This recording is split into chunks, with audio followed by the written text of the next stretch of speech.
Welcome to Tech Right Now, the weekly podcast of the American Conservative. I'm Andrew Day, here with my colleagues Sumantra Maitra and Joseph Addington. Today we'll be talking about the looming war with Venezuela that Secretary of State Marco Rubio, who is also National Security Advisor, is ginning up. Then we'll talk about recent U.S. escalations in the Russia Ukraine war. The Trump administration will be possibly sending Tomahawk missiles to Ukraine and will be providing more intelligence for long range strikes inside Russia. And we'll get into some domestic politics stuff as well, though in this case, a domestic politics topic that still pertains to the US military. We'll talk about the Trump administration's crackdown on illegal immigration and crime in Chicago and Portland and other American cities. So first with Venezuela, the talk around town is that the US could or will go to war with Venezuela. The New York Times reported this week that top aides to President Trump have intensified their push to remove President Nicolas Maduro from power. That White House faction is being led by Marco Rubio, but he's got some very powerful allies. CIA Director John Radcliffe and the top Trump advisor Stephen Miller support Rubio's approach, according to the Times. So, Joseph, you are a tax Latin America specialist, as I often mention lately, because Latin American topics have been coming up more and more. So, tell us, do you think we're going to war against Venezuela, and what would such a war look like, and how do you perceive the politics of this in America and the White House? Yeah. So, first off, it's obvious that there are quite a few people, and, well, not necessarily quite a few people, but at least some very powerful people in the administration that want to go to war with Venezuela. Marco Rubio is, of course, at the top. Um, and then you have people in the administration who are amenable to war with Venezuela on certain conditions, or at least amenable to hostilities with Venezuela. These include the president. These people mostly see Venezuela as a threat to American interests because it's a hostile power. It produces, immigration outflows to the United States historically, and it acts as a transit point for some drugs. And then you have people like Rick Grinnell who are sharply opposed to war with Venezuela. So I think what you really have to see is sort of these three camps. And right now, the dominant camp is President Trump's camp, which is uh, I don't think that there's much hunger by the president to go to war with Venezuela, with Maduro, with the actual government of Venezuela. What President Trump is interested in is stopping drugs that are flowing from Venezuela to the United States, which is about 200 tons of cocaine that comes through Venezuela from Colombia every year. Um, Both to the United States and to other places in the Caribbean, and often from there to the United States. Um, that's why whenever the president talks about Venezuela, it's always in the register of the drug war. We're blowing up these cartels, these terrorists, we're stopping drugs from flowing into the United States of America, and we're saving the lives of American citizens. A Rubio, on the other hand, uses some of the drug war language as well, but he also uses quite a bit of other ideological, more regime change language, like talking about the fact that Maduro is not the legitimate president of Venezuela. Um, this is more or less true. Maduro completely stole the election last year, like, he's not democratically elected, but he's the head of the Venezuelan state, and a a regime change war does not become less of a regime change war just because of the fact that the president was not democratically elected. He's the head of the state, he controls the army, he controls the government. That's all that matters. Um, we saw this with the New York Times article, which reports that Rubio is attempting to cook up some way to end Maduro's government and put Edmundo Gonzalez, the legitimate victor of the last Venezuelan election, in charge of Venezuela. This to be frank, would require a massive commitment from the United States, which is why, while I which is why I'm somewhat skeptical of it happening. It would be a huge, huge sea change in American policy.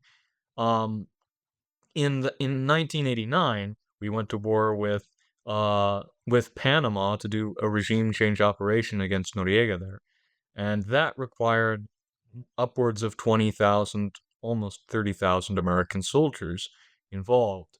Venezuela is much larger than Panama. The government is significantly more militarized. It is much more ready for any potential American intervention, and the terrain is much more hostile. There are a lot of inaccessible large rainforests, from which the various Venezuelan resistance groups could harass American military. Uh, so the amount of resources that would be required to accomplish this would be on the order of hundreds of thousands of troops. I don't see that happening. That seems very unlikely. I don't think that there's any way that you could possibly sell that to the American public. Whatever you can say about Maduro in Venezuela, and the fact is that Maduro is a hostile regime and a hostile figure to the United States.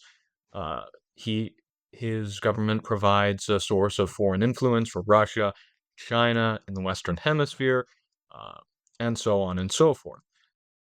That almost is never going to be that's not going to be enough to justify sending hundreds of thousands of American troops to fight a hot war.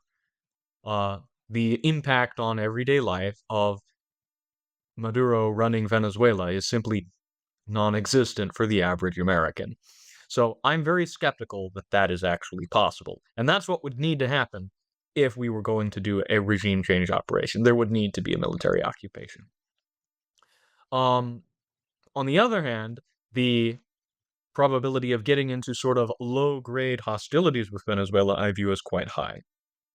The Trump administration just recently sent to Congress a report essentially saying that Trump views the United States as at war with cartels in the same way that the U.S. was at war with Al Qaeda during the War on Terror.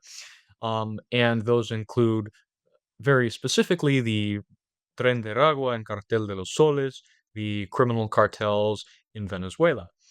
So I would not be surprised to see an escalation. So far, we have been using American naval and air military assets to blow up cartel drug boats in the Caribbean Sea. I wouldn't be surprised if we saw an escalation to doing missile strikes on cartel operations within Venezuelan territory. That seems eminently plausible to me. That's very different from any kind of regime change operation or a full-scale invasion of Venezuela. It would be destabilizing for the Maduro government.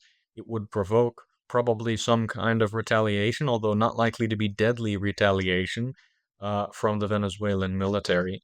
Um, and it would ramp up tensions in the region, but it would be much less of a disturbance, and it would be probably not all that hard of a sell politically. People, even relatively, skeptical of war, Republicans were essentially fine with the United States going and bombing Iranian nuclear facilities. It cost us nothing. It's unlikely that Venezuela would be able to do much if we decided to do missile strikes on cartel operations within Venezuelan territory. And so I imagine that you would get roughly the same domestic response. So that I view as the most likely step forward. I don't think that we're going to see a regime change operation as much as some members of the government would like. It would be much too hard of a political sell. There's not any appetite from the main principal or from the Republican Party and the administration generally. But for increasingly aggressive drug strikes, even against areas within Venezuelan sovereign territory, that's not at all improbable. Sumantra, I'd want to hear what you have to say about that. Do you think that a war is coming? What do you imagine that war will look like? Are they going to try to do a regime change, or do you agree with Joseph that they just, are not prepared to do what's necessary to bring a regime change about? Well, the current force posture is not optimal for a regime change operation. As Joseph mentioned, Venezuela is almost like 4 times, probably 5 times the size of Panama. Um, it is a heavily jungle terrain, which means there is a lot of land depth for defensive people or defensive alliances, like anyone who's defending the region. Like we had counterterrorism operation in Iraq, which is essentially a completely flat desert, and even then we had problems in urban warfare. Venezuela is going to be like Vietnam, but just a lot closer to the homeland. Um, my basic couple of questions before any military operation or any idea of military operation are thus: one, what are we fighting? Are we fighting cartels or are we fighting a drug war? Because those are two different things. A drug war, in recent experience, have been fought in Philippines by Rodrigo Duterte, and in El Salvador by Nayib Bukele. Duterte is now a criminal according to the International Criminal Court, and he failed in his drug war. And Philippines is a bigger, region, so he didn't get any external support. Bukele, on the other hand, has been relatively, successful, but he also rounded up like almost 10% of the population of his country. Now, if we are planning a war on drugs, it is a supply side problem. There are people who are consumers who use drugs, and as long as they use drugs, supply will find a way. If we are fighting a war on the cartels, the question then becomes: is this, like as Joseph mentioned, a regime change operation in Venezuela? Because Venezuela is not even the highest, supplier of drugs to the United States. It is by far Mexico. But even then, if that's the case, if we believe the argument that Venezuela is supplying drugs to the United States and therefore we have to take some actions, what is that conflict going to look like? Is that going to look like we are using over the horizon capabilities like drones? If that's the case, for how long will it continue? What is the effect on other countries? The Venezuelan cartels are going to go somewhere else, right? And what happens then? Like, are we going to continue the operation in other countries of Latin America? Second, we obviously cannot be like Nayib Bukele in the United States. One, given the size, and two, given the federal system, there are different. You can't. The war, to put it very simply, the war will come home in a lot bigger way than anyone has ever calculated. So that is question number one. The second thing which I've been thinking about recently is all this is completely fake. It is a way to legitimize a regime change operation without actually going to a regime change operation. Regime change operation doesn't always mean that you have to send troops. It could be a decapitation strike and then let the chips fall. It could be CIA is extremely capable of fomenting coup in Latin America. Like literally, that's all they did for the entirety of the Cold War. So they have the muscle memory of that. They can just fall back to that Neither always. of those will work in Venezuela. Right. I'm just my point. That doesn't stop us from trying. By the way, my point is Why can't it work in Venezuela? I mean, one another point of comparison is Syria. We didn't have a lot of troops in Syria, but over the course of many years, we put crippling sanctions on the Assad regime. We supported his opponents. The situation in Venezuela is different because there's not these like radical armed groups, jihadi groups. But the Trump administration is meeting with opposition figures I was in gonna say, Venezuela. Well, what if that there's a makes all the difference. military breakaway who we are supporting? So, for example, we do a decapitation strike. There is a segment of the military which says they're like, fine, we're going to side with the United States and we're going to form the new elite, and we back them up. I don't see a feasibility of that, but it's a plausible thing. Now, the reason that it won't work is if you do a decapitation strike and to kill Maduro, then all that will end up happening is Maduro will be replaced by his right-hand man, Diosdado Cabello. So just killing Maduro won't work because What Diosdado about killing Cabello. him too? Decapitation strike doesn't mean you literally only kill one person. You could kill senior leadership in general. At some point, it works. I mean, we have Delta Force operators that do covert kill raids. We We have quite the literally killed CIA. the entire regime You of can Iraq kill one by you one. could kill the entire government, sure, but then what you end up with is you have an anarchic society that has no government, and that has I mean, you would essentially have to go through and kill all the military brass as well, because otherwise you'll just have the military take over. And failing that, all you've done is you've just destroyed the entire state capacity, and now there's an anarcho state that's open for other cartels to come But in. that's what we do. That's the war on terrorism that you just described. That And this is what happened in the Libya and military coup Syria won't and happen Iraq. because Maduro consistently purges his military. That's the one thing that he is extremely good at. Is every few months he goes through and he rounds up a new batch of dissenters in the military and throws them in prison. Everybody in the military is extremely personally loyal to Maduro and entirely bought off. And anybody who shows any sign of discontent ends up in El Tocoron. I also have another question as to the earlier assertion that our principal is not interested in a regime change operation in Venezuela. Like, you guys know, sharks has to keep swimming, otherwise, they die. If we are thinking of our new national security and national defense strategies to be like a hemispheric, Mhm. defense, then it makes a lot of sense that this is actually one conflict that the administration thinks that they can sell to the public.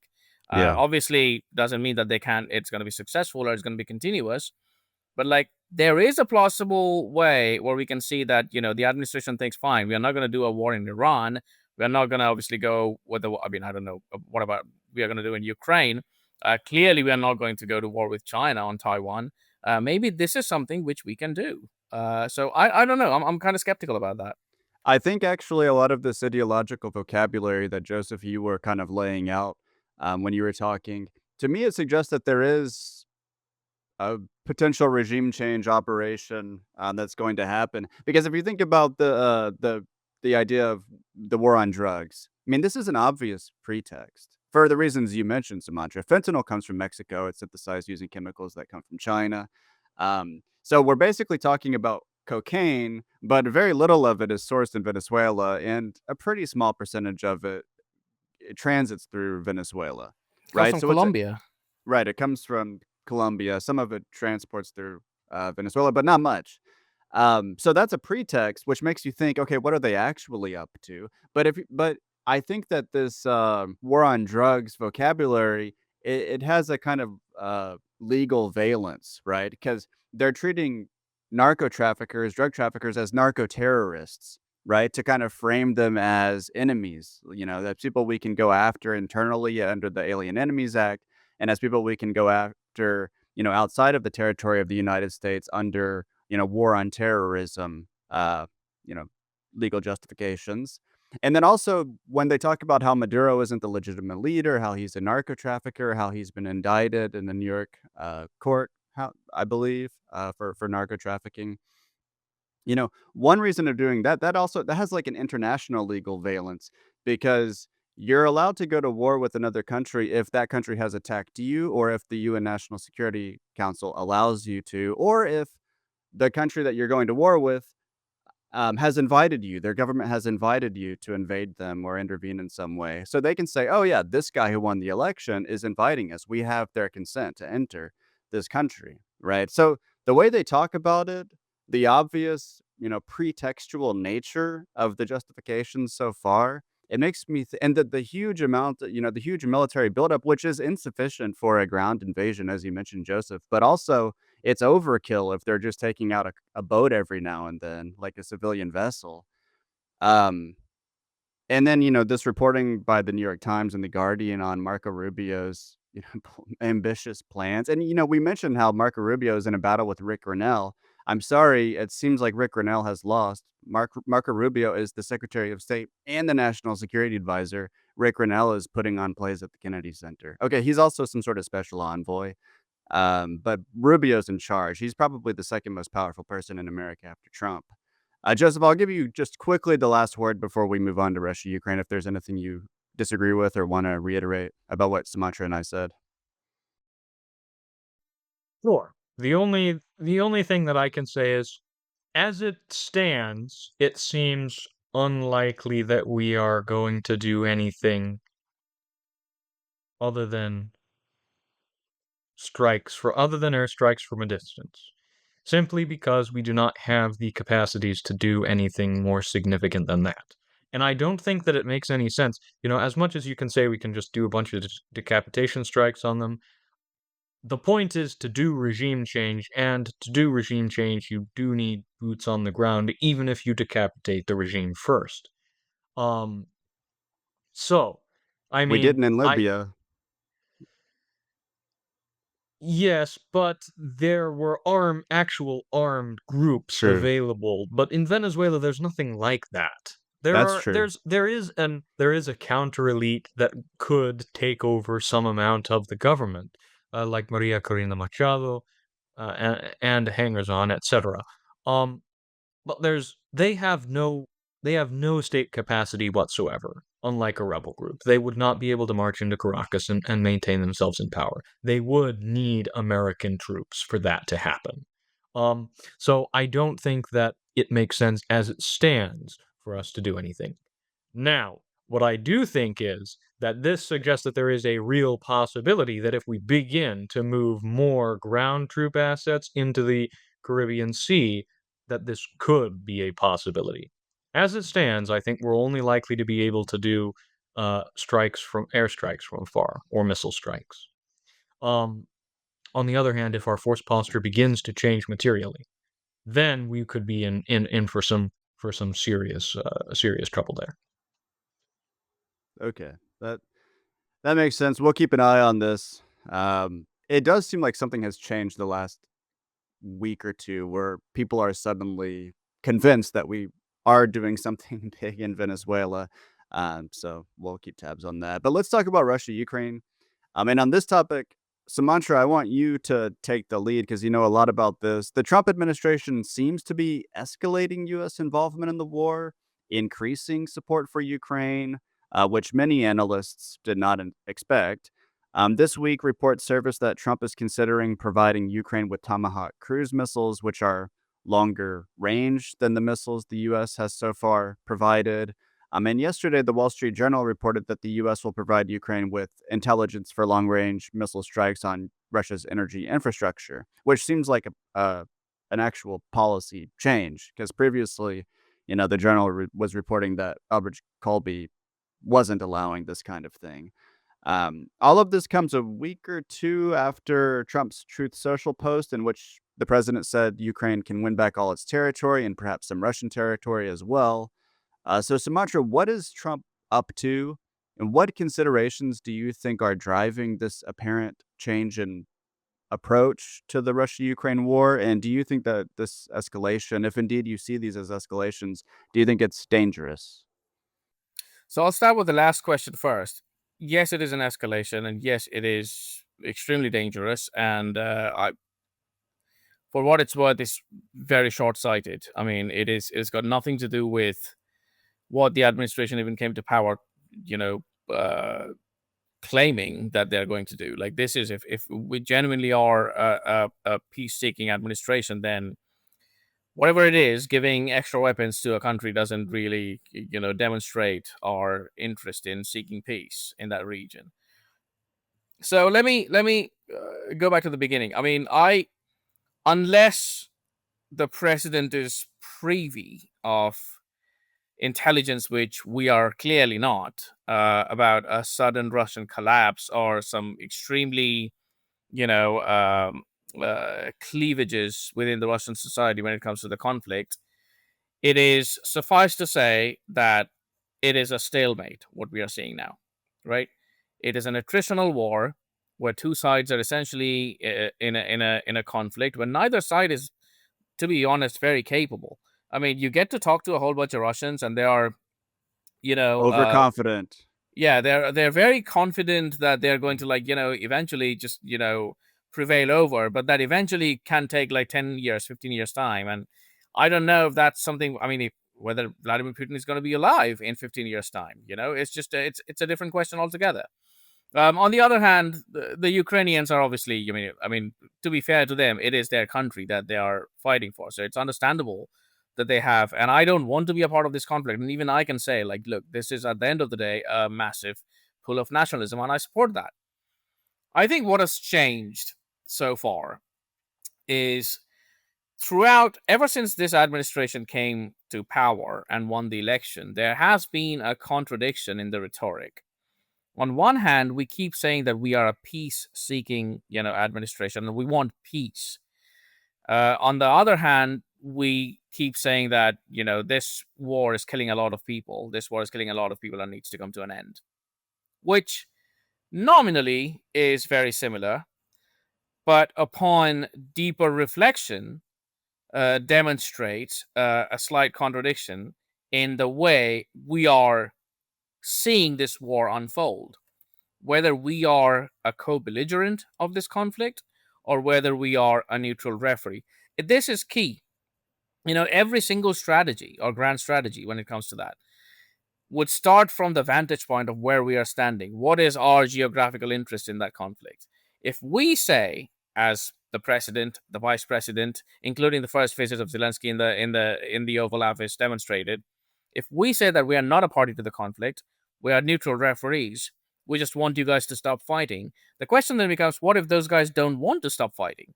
Like, we cannot force the Russians and the Ukrainians to stop fighting if they do not want to stop. You cannot do that. It is their prerogative. The second question then becomes, are we party to the conflict? If we are party to the conflict, then we cannot stop fighting as long as the other side fights. If you're a referee, you can walk back and take a step back and saying, oh, sorry, I tried to bring you guys together. You don't want to do that. Why don't you let you guys duke it out? And then I can come down in the end when you both think that it is time to stop. There has been a precedent of that before. Teddy Roosevelt in 1905 between the Russo-Japanese War. Russia and Japan was in a conflict. Teddy Roosevelt, which this administration constantly talks about, went and said to both parties that, look, we are having this proclamation of neutrality. We don't want any American to join any side of this conflict. We want you guys to fight for as long as you want to, but if you don't, then come back to us and we're going to be a mediator. And eventually that's what happened. The Japanese prevailed over the Russians. The Russians came to the Americans. The Americans became a party to the conflict, party to the negotiation, and there was a ceasefire. We are not doing that here, though. On one hand, we are asking the Russians and the Ukrainians to stop fighting. On the other hand, it's not like we are providing arms to both sides. That would have made a logical sense. We are providing arms to one side. On one hand, we are saying that we are neutral and a referee and we are a mediator and we have got no interest and all we want is this conflict to end. On the other side, we are being a party to the conflict. That is a rhetorical contradiction of this administration, which no one has justified so far and no one has explained why. Proximate causes might be that the State Department's character has changed. The State Department initially was a lot more, I don't know, I wouldn't go as far as say realist, but a lot more restrained. I think that has changed. Marco Rubio, as you mentioned, has gained a lot of power. It could be that the presidential policy decisions are being taken from the White House without any, negotiation or any understanding with the DoD, which kind of might explain why there is a difference between British Colby's approach and the White House. But most importantly, I think it behooves us to mention that I think the president also is a little bit, discouraged by the Russian behavior. I mean, he thought that the Russians are going to just come and say like, fine, we understand you want peace and therefore we have peace. But the Russians have their own interests. They don't really trust the Americans. They have repeatedly made it clear that what happens after Donald Trump goes away and the Democrats come to power, it's understandable from their perspective that they want this conflict to end in a favorable way. It's a weird contradiction that they cannot do that because they don't have the capability, but their intention of this conflict is there. The final question then becomes, what is the logic of attritional warfare? The logic of attritional warfare is that it continues for a long time until sudden collapse. Now, if we consider that we are going to continue providing weapons through Europe to the Ukrainians, the Europeans are going to continue providing material support, whether it comes to food, night vision goggles, money, pension funds, to the Ukrainians. The conflict is going to continue for as long as the Ukrainians have manpower to continue. That might take a while, but there is no way that the Ukrainians or the Russians are going to. So you asked. So to come back to the first question of your, the first part of your question is what happens next? Nothing. This is what is going to continue. We have originally decided that we wanted to be a mediator. Suddenly, in the middle of the track, we have changed course, and we are now essentially co-belligerents. And as long as we are co-belligerents, the Russians have got no incentive to stop. The Ukrainians are not stopping unless they have a complete manpower collapse. Even then, they might want to drag us to this conflict a lot more than they have done before.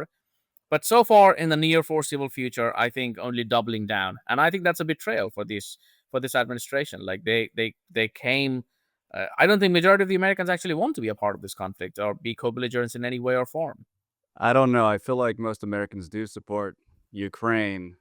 Um, so Morally, it's a yeah. materially, I think so. I think if you in polls, if you say, "Do you think we should give weapons to Ukraine?" Americans say yes, right? But I don't know how they think about all the various risks involved. I want to talk about those risks 'cause it seems to me there are you know both vertical and horizontal escalation risks right now. Vertical meaning to a more intense form of warfare with like bigger and worse weapons, and horizontal meaning a wider war.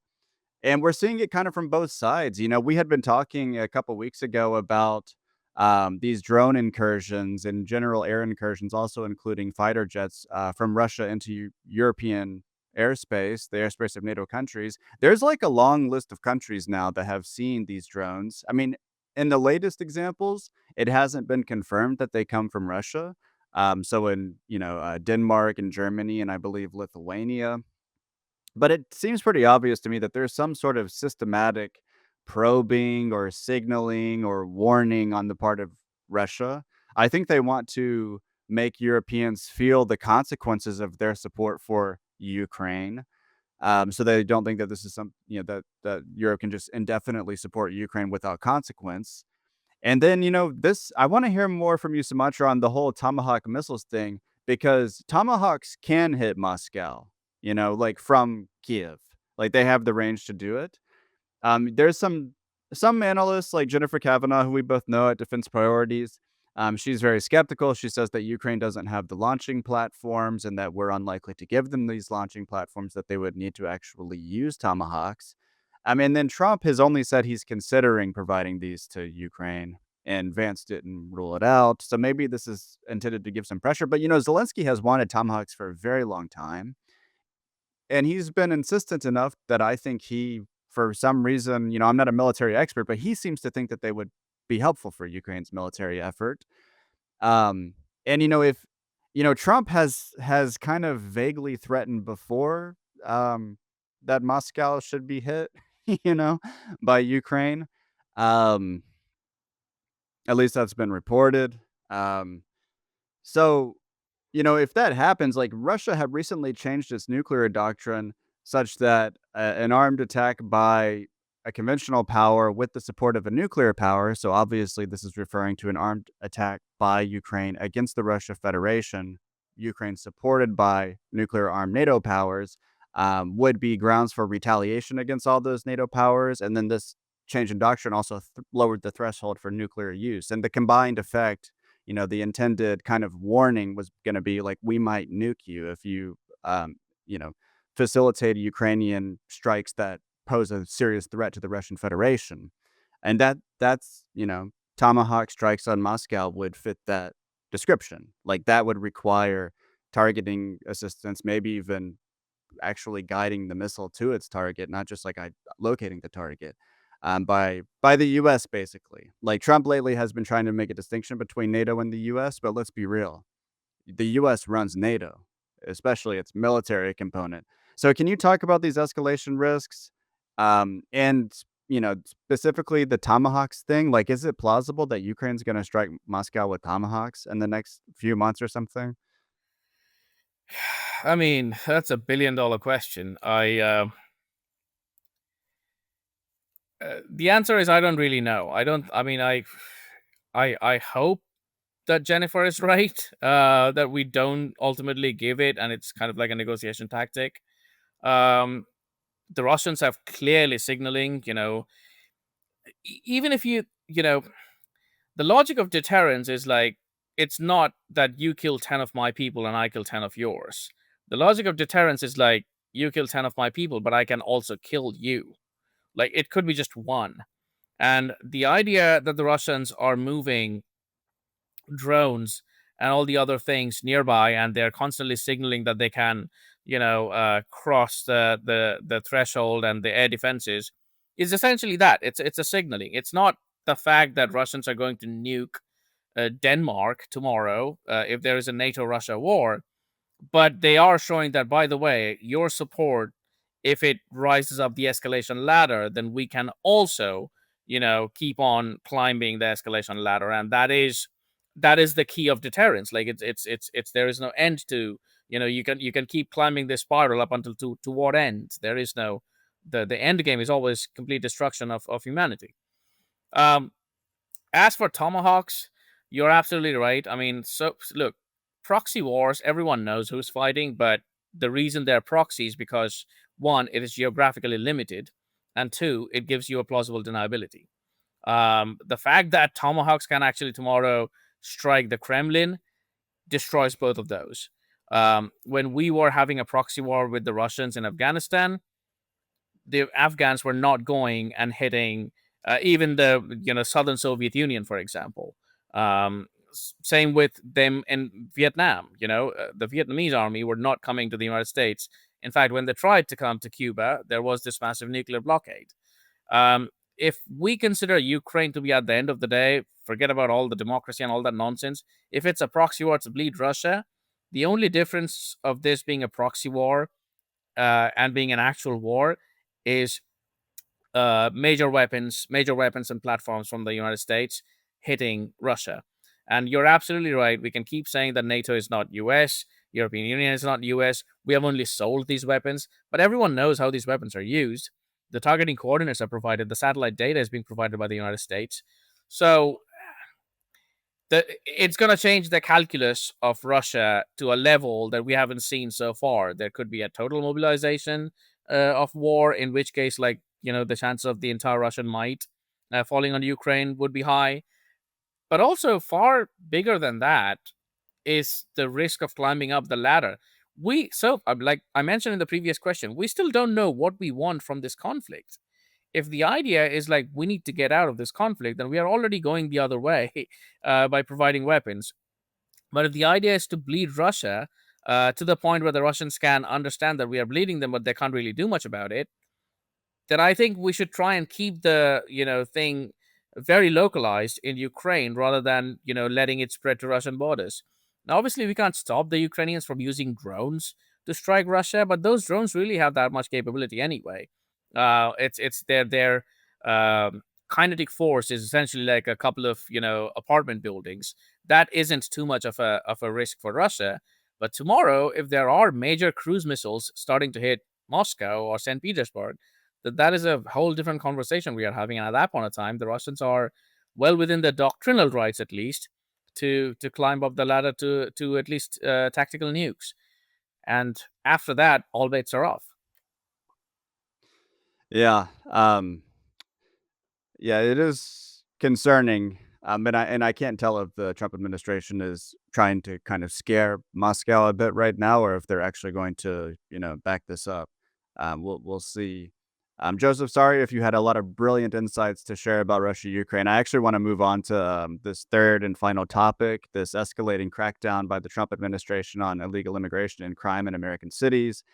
Earlier this week, Secretary of War Pete Hegseth mysteriously invited hundreds of top military commanders to Northern Virginia, and it was very unusual. No one knew what he was going to talk about. He ended up talking a lot about like wokeness in the military and how we shouldn't have like fat generals anymore. But Trump also gave a speech, and the thing he talked about all sorts of stuff as he often does. But the thing that got the most attention is he was talking about using the military in American cities and even treating American cities as training grounds for the military. he was talking about the enemy from within and how there's like a war within and there's some sort of domestic enemy. And, it is true. Like the founders talked about the possibility of enemies being domestic, so that's not a new idea. But there tends to be, this tradition in America of not using the military internally, except in extreme circumstances. And this extreme circumstances are imagined to be like there's an invasion by another country. This is relevant to why that word invasion is used to describe illegal immigration.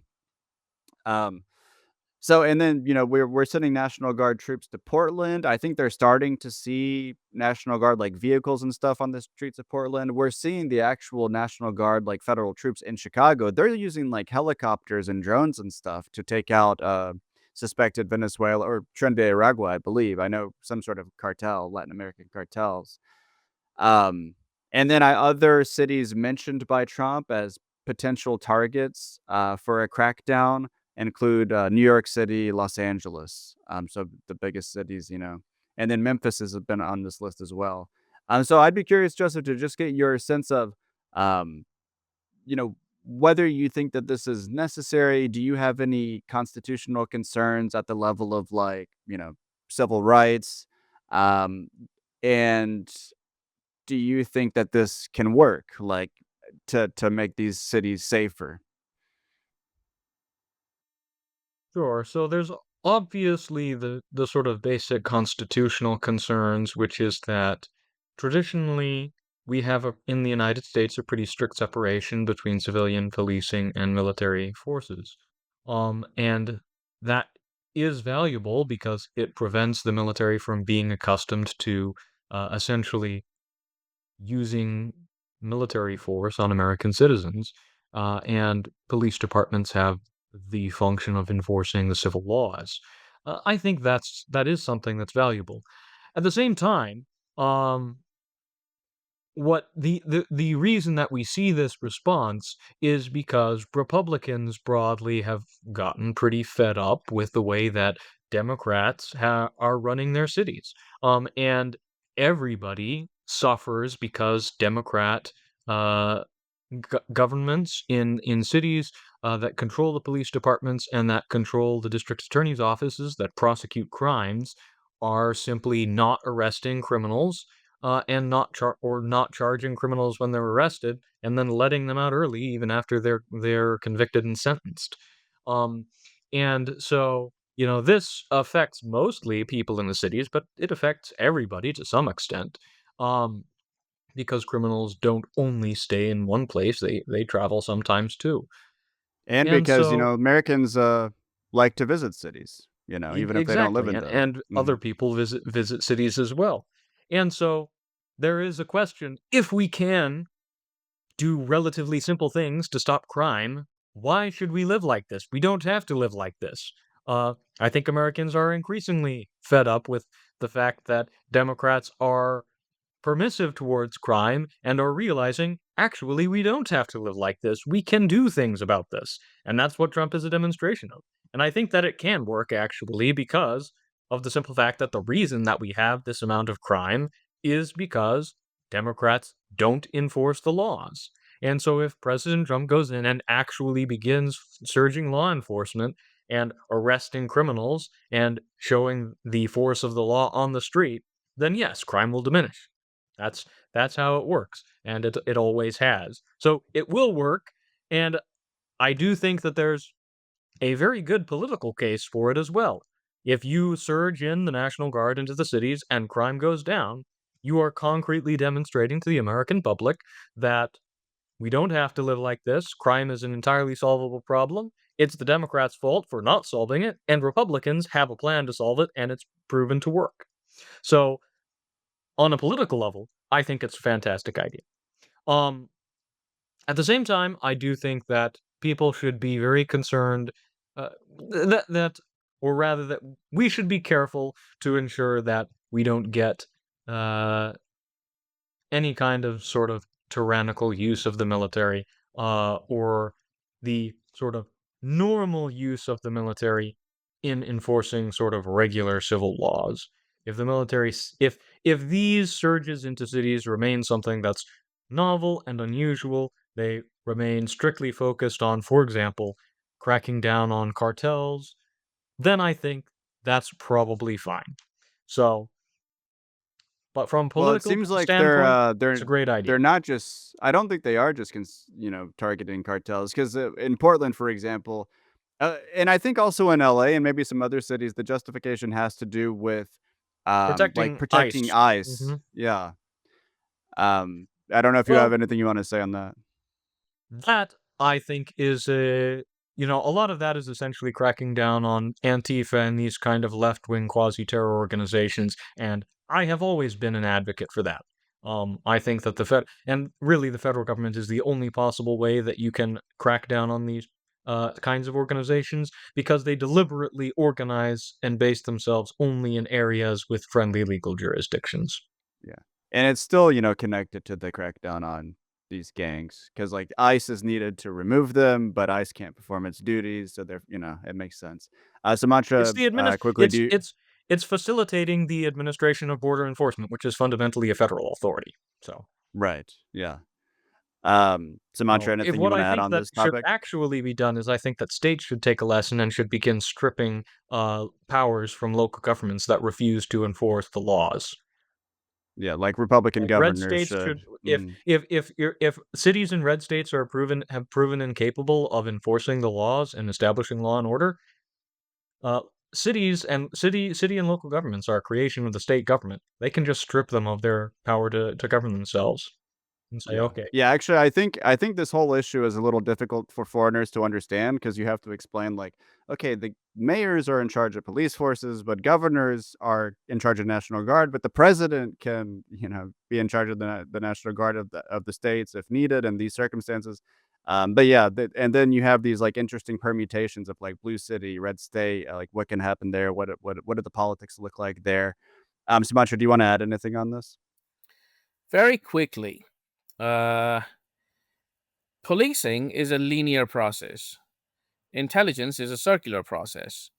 Policing is there's a crime, the police goes and investigates, the crime is either proved or disproved, the person is arrested, goes to the jury, trial happens, yada, yada, yada. Intelligence is a more circular process. You don't actually go and do anything. You keep talking. You learn, and you gather data, and you kind of figure out like this is something which is building up. The kind of issues that we are having in this country so far, in at least especially in the last 15 years, is more of an intelligence issue, in my opinion. I think Antifa is given how disjointed it is. I've written about it before. I think in 2017, I wrote an essay for The Federalist when I was a senior contributor there, like how similar it is to the Naxalite movement in India, which also didn't really have like one single, like, usually communist movements have like one central committee or one politburo, but there are movements historically which are extremely decentralized in a way where, like, they're not coordinated. Every local group is acting on its own. They're depending on the, as Joseph mentioned, friendly jurisdiction, friendly legal systems. Portland is very different than Seattle, but they are also working side by side, so it all looks like a massive Antifa thing. And to answer that simple question, no one other than the federal government can solve this problem. The federal government needs, this is a classic example of domestic enemy. Like, this is a classic example where the federal government has both the wherewithal, the money, and the manpower to actually do something about it. My question, my core philosophical difference here is I don't think we are doing it efficiently. I think in a way it looks great with like national guards and the army and the everyone like going and with the Humvees and driving, but it is fundamentally an intelligence issue. It is fundamentally about listening to WhatsApp messages, keeping an eye on how they're, organizing, taking where their money is coming from, who's the one who's providing, whether it's a cartel money that's coming from Mexico, whether it's some billionaires in the US who's providing, support, having them, directly under RICO charges, for example.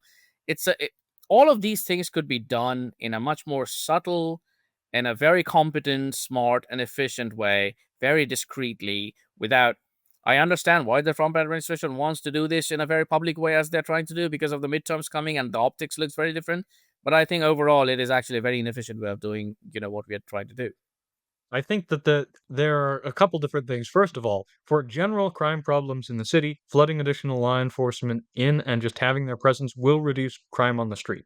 And so that's one thing that the Trump administration is relying on, is the use of sort of additional law enforcement presence as sort of proof of concept to Americans that enforcing the laws works. As far as Antifa goes, I think the major problem is because this really should be an FBI issue. Like, Yeah. this is what the FBI is meant to This is accomplish. exactly what the FBI is supposed to But do. the problem is the FBI has been stocked up by people who are much more interested in investigating trad cats than Antifa people.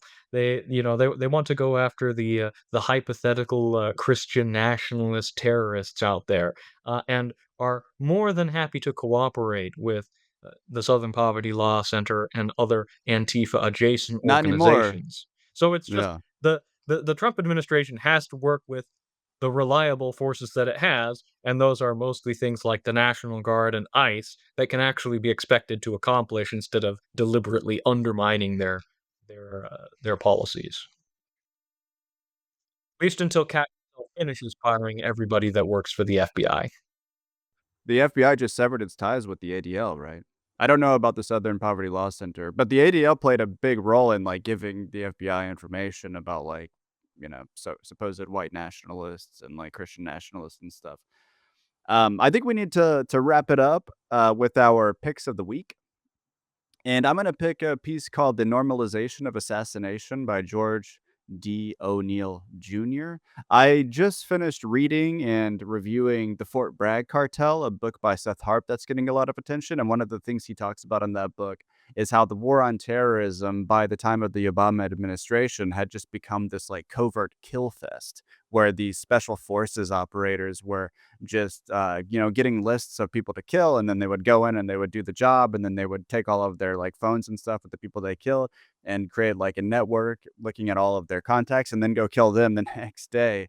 And O'Neill in this piece, he's thinking about how America seems to have this growing problem of political violence, and he's kind of wondering, how did that happen? How did America become a violent society? And he talks about how America has been a violent society externally for many decades now, and how we've actually normalized assassination through the war on terrorism and through some other military actions as well. I'm not sure if I quite agreed with or was convinced by the connection he was drawing there. But I found it an interesting and provocative piece. So, The Normalization of Assassination by George D. O'Neill Jr. Sumantra, what's your pick of the week? I'm going to go with The Gazans Do Not Deserve Tony Blair by fellow Brit Ben Sixsmith. He used to be a co-writer with me in the Quillet first, when in around 2016, and then we wrote together in Critic magazine. He's a very funny writer. Um, for those who are uninitiated, you obviously have heard that we are planning to turn Gaza to Switzerland, and our imperial regent is going to be Sir Anthony Blair, which is a cruel joke on the Gazans, who have been facing an enormous amount of devastation for the last, I don't know, God knows, 2 or 3 years, if it goes by like, Whig history, or if you go by Tory history for the last 80 years. I think that's a horrible, horrible thing to happen. And I think Ben Sixsmith has written that essay. So I suggest everyone should read that. Mm. Uh, Joseph, what's your pick of the week? Sure, I will take a very nice article by Peter Tonguet, Quo Vadis, Legal Realism, which talks about legal realism, which is sort of the sociological theory of law, um, that has turned essentially the thinking of much of the contemporary legal establishment into one where the real victim of crime is actually the criminal, and society is at fault for it, and the various problems and permutations that has caused on American society. We were just talking about Antifa, about crime in cities. A lot of this is the result of the legal realist movement in the early and mid 20th century. And so that is a fantastic piece, highly recommended. Quo Vadis Legal Realism by Peter Tonguet. Interesting. I mean, there's there's a right-wing critique to be made of kind of more neutral conceptions of law that, from a legal realist perspective, but in any case, I guess there's you know, a critique worth making of legal realism itself from a right-wing perspective. That brings us to the end of this episode. I want to thank our listeners for listening until the end. Remind them you can watch this on YouTube. Smash the like button, subscribe. We'd appreciate it a lot. And I want to thank you, Sumantra, and you, Joseph, for the illuminating discussion. See you next time.